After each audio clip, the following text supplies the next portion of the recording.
Poole aasta tagant tuleks vahetada seadme filtreid. Sellest annab teada hüüumärk puldil. Hüüumärk võib ilmuda ka mõne rikke korral. Vaata lähemalt seadme kasutusjuhendist ja teavita majahaldurit. Filtrite vahetamiseks lülita seade välja. Oota, et see seiskuks, seejärel ava seadme luuk. Eemalda mustad filtrid. Puhasta seade sees tolmuimeja ja lapiga.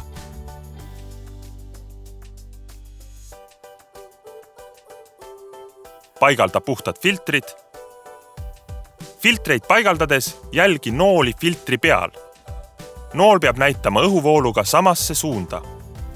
Sulge seade ja lülita see taas tööle.